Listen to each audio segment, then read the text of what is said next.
வணக்கம் இந்தியா. இன்றைய சிறப்பு பதிவிலே சந்திப்பதில் மிக்க மகிழ்ச்சி அடைகிறேன்.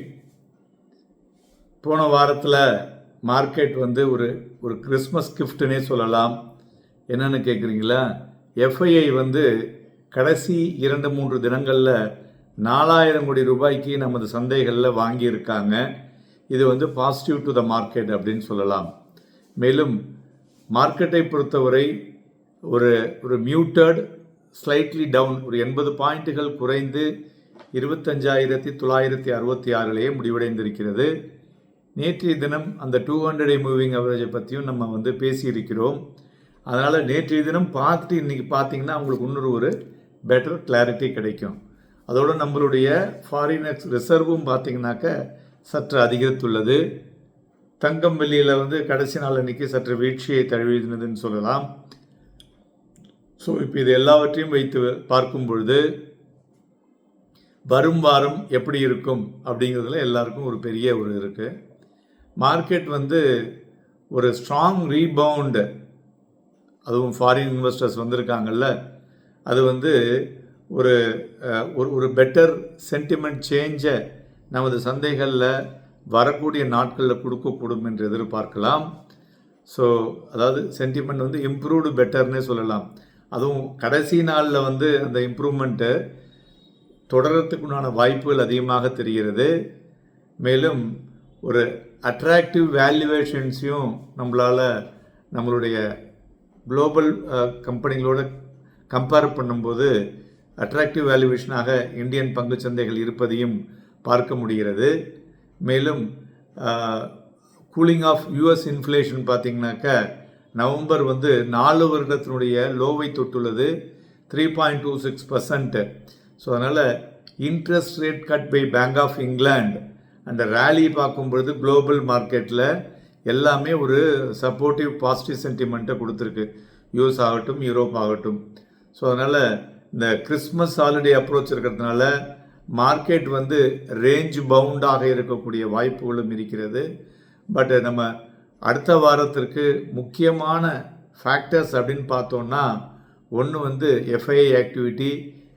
இது எஃப்ஐஐ ஆக்டிவிட்டி தொடர்ந்தால் சந்தைகளில் ஒரு 350-400 புள்ளிகள் வரை செல்லக்கூடும் மேலே.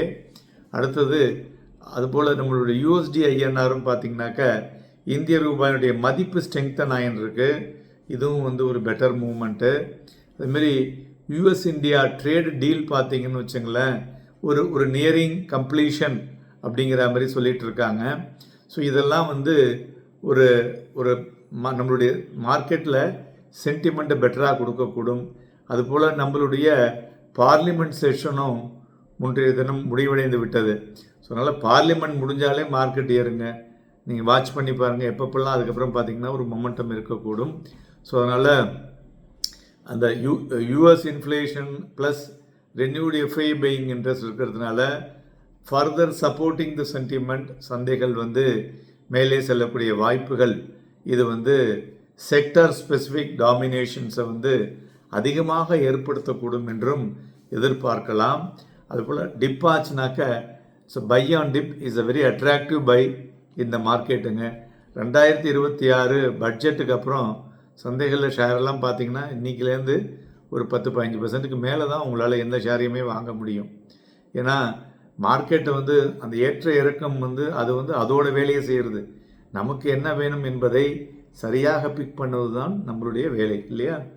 ஸோ துறைகளை பார்க்கும் பொழுது வரும் வாரத்தில் நியூக்ளியர் அண்ட் எனர்ஜி ஸ்டாக்ஸ் பெட்டராக இருக்கக்கூடும். அதில் மெயினாக எல்என்டி அண்ட் பிஹெச்எல் பாருங்கள். அதுமாரி மெட்டல் ஸ்டாக்ஸும் ஃபோக்கஸ் பண்ணலாம்.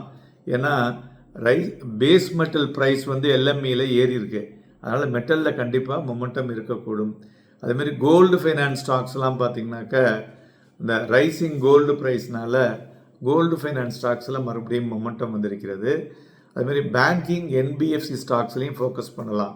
என்னென்னு பார்த்தா இந்த ஃபினான்ஷியல் ஸ்டாக்ஸ்லாம் இந்த ரேட் கட்டுக்கு அப்புறம் எஸ்பிஐ அந்த கூலிங் டவுன் இன்ஃப்ளேஷன் வச்சு சொல்லியிருக்காங்கல்ல, plus some relaxation on the loan side, அதனால் அதுவும் பெட்டராக இருக்கக்கூடும் என்று எதிர்பார்க்கலாம். ஸோ இவையெல்லாம் ஒட்டுமொத்தமாக ட்ரங்கேட்டட் வீக்கில் நம்ம பண்ண வேண்டிய விஷயங்களை கரெக்டாக மைண்டில் போட்டுட்டு வேலை பண்ணுங்கள். டெக்னிக்கலாக பார்த்தோன்னா நிஃப்டி வந்து ஒரு புல்லிஷ் கேண்டிலில் வந்து டெய்லி ரேஞ்சில் வந்து ஃப்ரேம் ஆகிருக்கு. அதனால் அது 26,000க்கு மேலே ஒரு 15 நிமிஷம் நின்றுதுன்னு வச்சுங்களேன், 26,150 26,250 வரலையும் செல்லக்கூடிய வாய்ப்புகள் இருக்கக்கூடும். ஸ்ட்ராங் சப்போர்ட்டுங்கிறது இப்போ வந்து 25,850 இருக்கிறது. அதுமாரி பேங்க் நிஃப்டியும் பார்த்தோன்னா ஒரு ஒரு inside bar on the daily ஸ்கேலில் வந்திருக்கு. அதனால் மொமெண்டம் வந்து மிஸ்ஸிங்காக இருக்குன்னே சொல்லலாம் either side. So 20 day exponential moving average கிட்டக்க தான் அது தடுமாறி கொண்டிருக்கிறது. ஸோ அதனால் பேங்க் நிஃப்டியை பொறுத்தவரை 59,000 ஜோனில் வந்து ஒரு மாதிரி பவுன்ஸ் ஆச்சுனாக்க அதிலிருந்து 500 புள்ளிகள் மேலே செல்லக்கூடும். கீழே க்ளீன் சப்போர்ட் வந்து 58,750 இருக்கக்கூடும். அதனால் நாளை தினம் நமது சந்தைகளில் வந்து வாங்கி விற்பது 60%, விற்று வாங்குவது 40% இருக்கக்கூடும். Happy and profitable day.